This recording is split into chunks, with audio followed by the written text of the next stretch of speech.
Good morning, good evening, and good afternoon. This is Professor Diaz, and today I wanted to talk about the IDE that we're going to use. IDE stands for Integrated Development Environment, not super important. But the coding environment that we're going to use with our coding assignments or projects or practices, everything. So essentially, you do not need to download anything. You can do this online. So it's open in a web browser and you are able to code in the IDE there.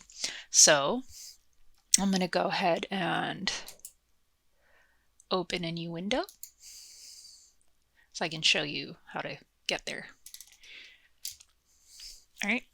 And we're going to go to repl.it, REPL, spelled repl.it.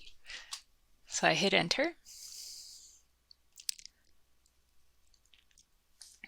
And I already have an account, so it immediately comes to this page, but if I didn't, let's see, I'll log out. If I didn't, we'd go here. So this is what you should see if you don't have an account and you're getting onto REPL. So you're going to press sign up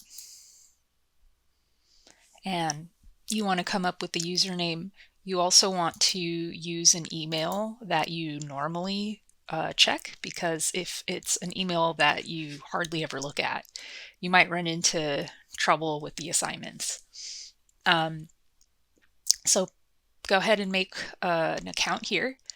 And then personally, I like to use the continue with Google option. I think that it's really useful, and I'm very, very lazy, so I prefer to use that.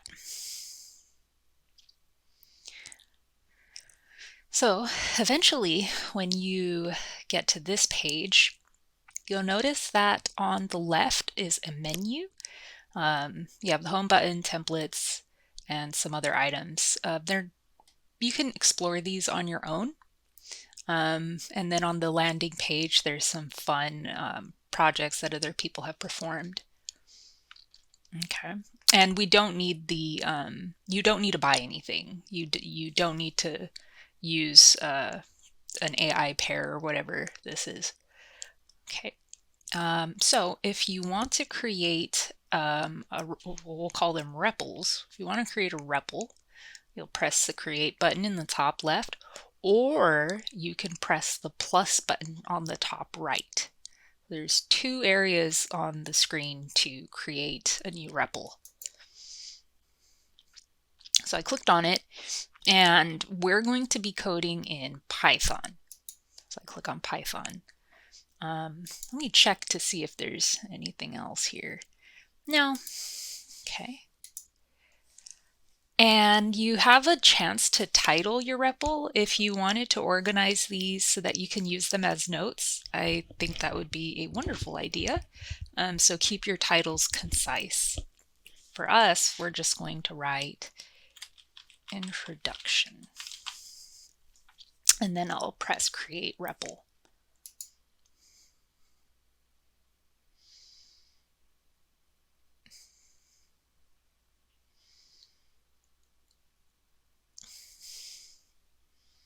It took a little bit of time. I'm sorry, I didn't speak, but then I forgot that maybe you would have thought that I left or something like that. I'm so sorry. I'm still here, and it does take a couple seconds to load.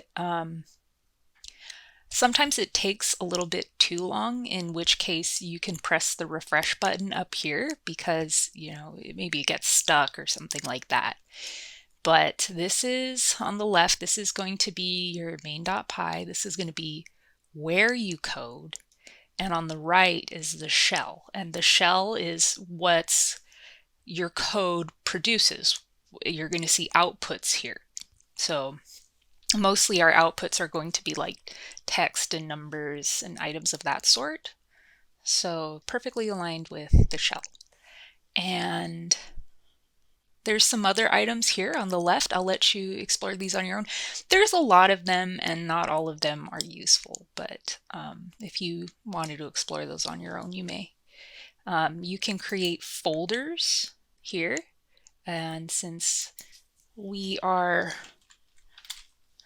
developing good habits, I will put this in the CS112 folder. So you can go ahead and add your repls to the folder and have it organized nice and neat. All right, so we can try a little bit of the Python code. Let's go ahead and do a print statement. So let's program something that outputs something else into the shell. So let's start by print, and then inside quotation marks, hello world. And this is very iconic, I guess, with the Python programmers. Or well, even any programmer, you want to get your first Hello World program up. So once you do, go ahead and give yourself a little pat on the back, because that's a big deal.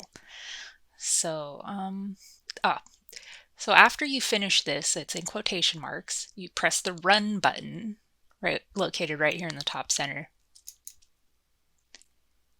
And on the right, you get Hello World as the text. That's the output. So what we're doing here is we're using this print function, and within the parentheses, we're putting quotation marks hello world. Well, why do we have to put quotation marks? Well, because this is a string, and string types need quotation marks. Strings are like text, words, anything like that. So let's see what happens when we don't have it in quotation marks. So I'm going to press run, and it gives me an error. So it says invalid syntax, and syntax is like the punctuation of coding languages. So it's basically saying that we have a punctuation error in our coding language. So invalid syntax, you cannot, this does not work. So I'm going to put the quotation marks back. So if you want to use words, you have to have them in quotation marks. Right? So that's hello world. And this is actually a really cool thing that I can show you. Python is an excellent calculator, and we can do some computations right here. I'm going to get rid of the hello world, and instead we're going to print 1 plus 2. So we used a mathematical operator, the addition, within the parentheses. And notice how this time we did not use quotation marks. So that's something I want you to know. Why didn't we do that? Well, because this time we want to work with real numbers. And real meaning not strings, not the decimal point guys. So I'm going to press run. Right, and we get our answer of 3, and that's correct. 1 plus 2 is in fact 3. And let's go ahead and put quotation marks here so you can see what happens here. So first, try to imagine what you think is going to happen, and then continue the video and before I press the run button. So once you do that, I press the run button. And this time I get 1 plus 2. Notice the quotation marks themselves don't show up. It's whatever's inside the quotation marks is going to show up. This is a string. This is no longer two numbers being added together. This is the writing of 1 plus 2. So this is a string, and the other item we were using were integers. So that's different than this. And we can do we can do all the operations basically. We can do plus, we can do minus, which is the little tab button over there near the backspace. We could do multiplication, which is the asterisk. We can also do division, which is the backslash, forward slash. Sorry about that. Backslash, I'm not sure. All right, so this is division, and we're going to perform this one right now. So I'm going to get rid of the string print statement first. I'm going to press the run button, and I get 0.5. So what I got was these integers, and the answer was given to me as a decimal, or in this case, we would call that a float. So we went from integer to float. And that was simply just kind of like a promotion of integer, this whole number, into a real number, a number with a decimal point. Now let's say, for example, we don't want to have a real number as an answer. We can also do something called integer division, and that's simply when you put another one of those symbols, and this time it's going to round the answer. So now when I press run, I get 0 because 0.5 is closer to 0. It's not 1 yet. So the integer that it's close to is 0. All right. Okay. The other thing that I wanted to mention is that the Python is going to respect order of operations.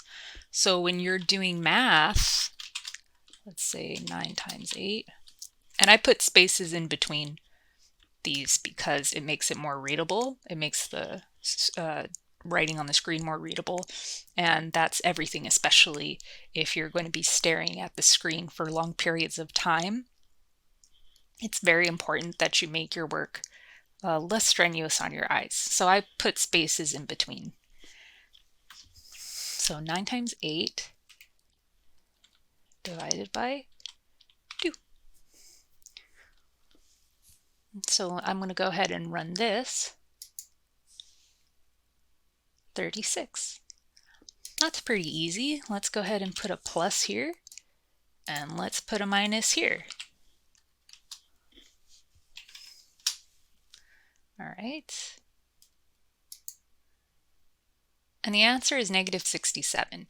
And this is because, according to PEMDAS, please excuse my dear Aunt Sally, multiplication goes before addition or subtraction.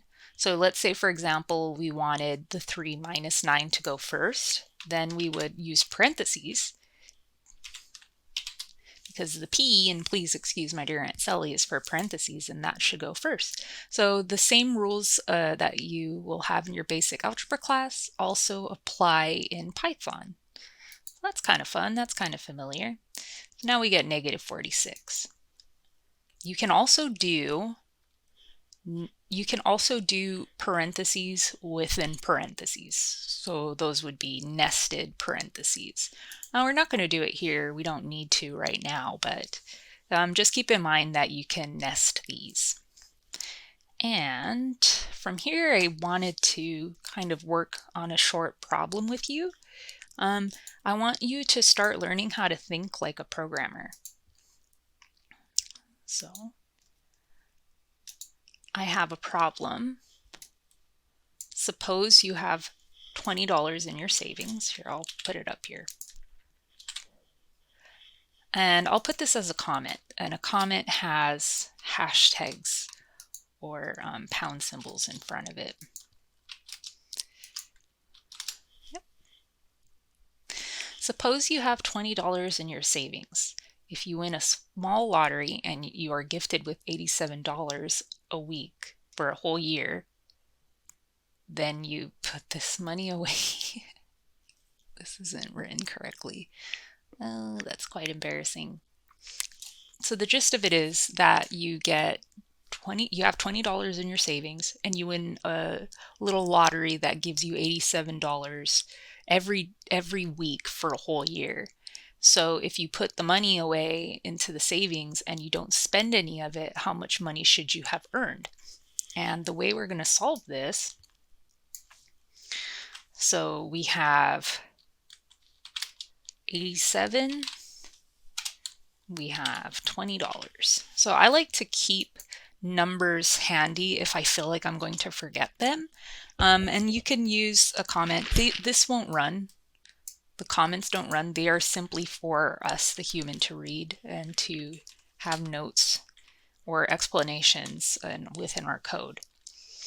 So if we get $87, so I'm going to print this, and $87, and there's 52 weeks in a year,